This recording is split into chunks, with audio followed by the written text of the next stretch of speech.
जय श्री कृष्णा। राधे राधे। आप सभी को मेरा नमस्कार। मनुष्यों में श्रेष्ठ नर और नारायण को नमस्कार कर और देवी सरस्वती तथा व्यास जी को प्रणाम कर उनकी जय बोलती हूँ। आज मैं आपको वैशाख मास महात्म्य का दूसरा अध्याय सुनाने जा रही हूँ।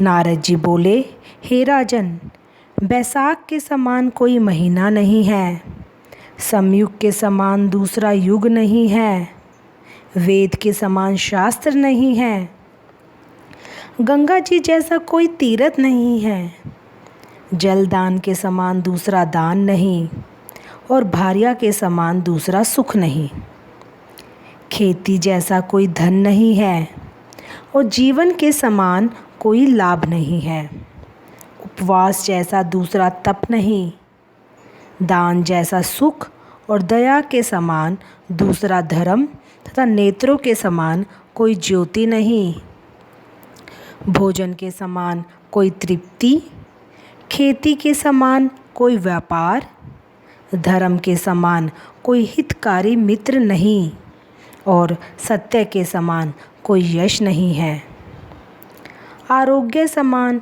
कोई हर्ष, केशव के समान कोई रक्षक, माधव के तुल्य संसार में कोई पवित्र नहीं है। ऐसा परमोत्तम वैशाख मास शेषशायी भगवान को सदा प्यारा है।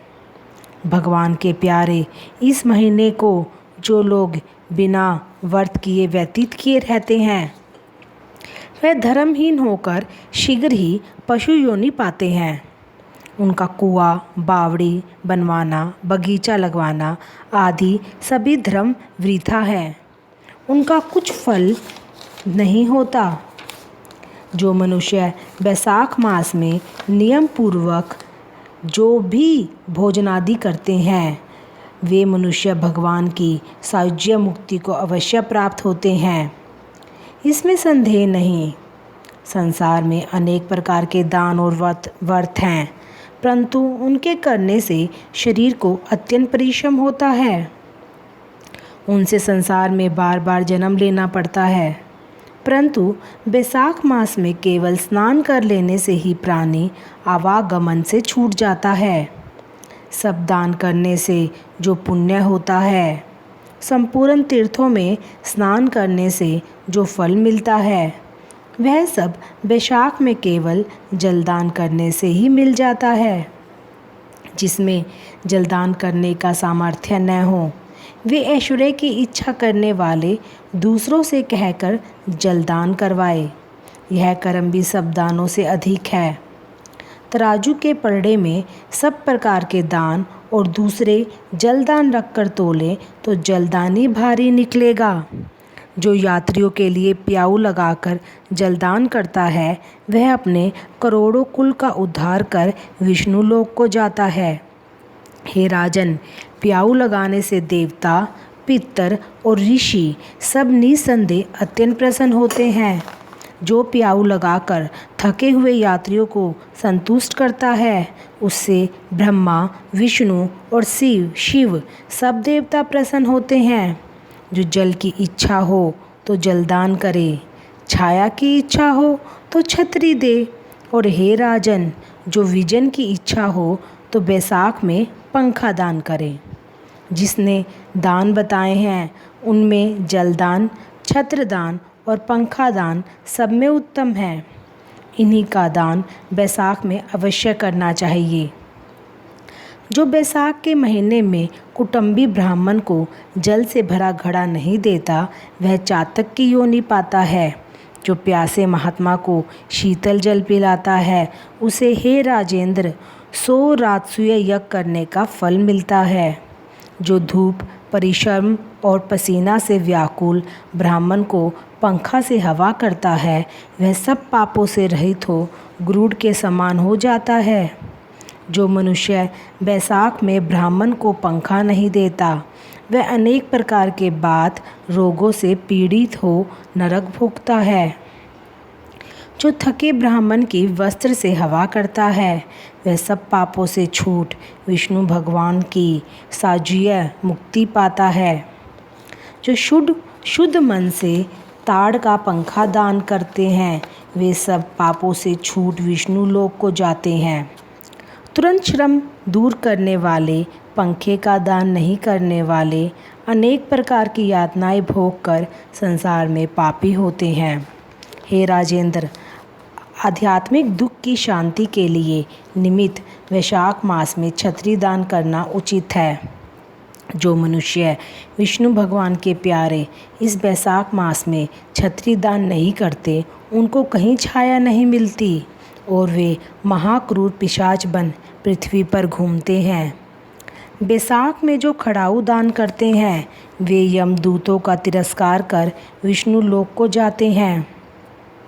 जो बैसाख मास में जूता दान करते हैं उन्हें नरक की यातना नहीं भोगनी पड़ती, न उसे संसार के दुख सताते हैं। ब्राह्मण की याचना करने पर खड़ाऊ दान करने वाला पृथ्वी पर करोड़ जन्म तक राजा होता है। जो मार्ग में श्रम को दूर करने के लिए स्थान बनवाता है उनका फल वरण करने से ब्रह्म भी असमर्थ है। दोपहर को जो कोई अतिथि या ब्राह्मण मिले उसको भोजन कराने का फल ब्रह्मा जी भी वहन नहीं कर सकते हैं। हे राजन, अन्नदान मनुष्य को तत्काल तृप्ति करने वाला है। संसार में अन्नदान के समान कोई दान नहीं है। जो मनुष्य मार्ग से थके हुए ब्राह्मण को आसरा देता है उसके पुण्य करने की ब्रह्मा में भी सामर्थ्य नहीं है। भूखे मनुष्य को स्त्री, पुत्र, घर, वस्त्र, अलंकार, आभूषण कुछ भी अच्छे नहीं लगते हैं। पेट भरने पर ही सब अच्छे लगते हैं। इसलिए अन्नदान के समान न कुछ हुआ न आगे होगा। जो बैसाख में थके हुए ब्राह्मण को अन्नदान नहीं देता वह पिशाच बनकर पृथ्वी पर अपना ही मांस खाता फिरता है। इसलिए ब्राह्मण को यथाशक्ति अन्न देना उचित है। हे राजन, अन्नदाता माता पिता को भी भुला देती है। वह दानी ही को अपना सर्वस्व समझने लगता है। इससे त्रिलोकी में सब अन्न की ही प्रशंसा करते हैं। माता पिता तो केवल जन्म देते हैं, परंतु पंडित लोग संसार में अन्न के दाने को ही पिता कहते हैं। हे राजन, अन्नदाता में सब धर्म निवास करते हैं। बैसाख मास में भगवान की प्रार्थना का मंत्र इस प्रकार है। मधुसूदन देवेश बैसाखे मेष के रवो प्रातः स्नानम करिष्यामि निर्विघ्नं कुरु माधव। इसका अर्थ है, हे मधुसूदन, हे देवेश्वर माधव, मैं मेष राशि में सूर्य के स्थित होने पर बैसाख मास में प्रातः स्नान करूँगा। आप इसे निर्विघ्न पूर्ण कीजिए। तत्पश्चात निम्नलिखित मंत्र से अर्घ्य प्रदान करना चाहिए। बैसाखी मेषगे भानो प्रातः स्नान प्रायणः अर्घ्य ते हम प्रदास्यामि गृहान मधुसूदन। इसका अर्थ है, सूर्य के मेष राशि पर स्थित रहते हुए बैसाख मास में प्रातः स्नान के नियम से श्रलिंग होकर मैं आपको अर्घ्य देता हूँ। हे मधुसूदन, इसे ग्रहण कीजिए। इस प्रकार अर्घ्य संपन्न करके स्नान करें। फिर वस्त्रों को पहनकर संध्या तर्पण आदि सब कर्मों को पूरा करके बैसाख मास में विकसित होने वाले पुष्पों से भगवान विष्णु की पूजा करें। उसके बाद बैसाख मास के महात्म्य को सूचित करने वाली भगवान विष्णु की कथा सुने। ऐसा करने से कोटि जन्मों के पापों से मुक्त होकर मनुष्य मोक्ष को प्राप्त होता है। यह शरीर अपने अधीन है, जल भी अपने अधीन ही है, साथ ही अपनी जीवा भी अपने वश में है। अतः इस स्वाधीन शरीर से स्वाधीन जल में स्नान करके स्वाधीन जीवा से हरि इन दो अक्षरों का उच्चारण करें। जो बैसाख मास में तुलसी दल से भगवान विष्णु की पूजा करता है वह विष्णु की साज्य मुक्ति को पाता है।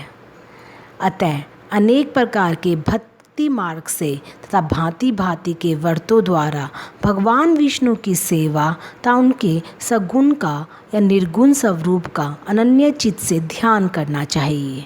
धन्यवाद।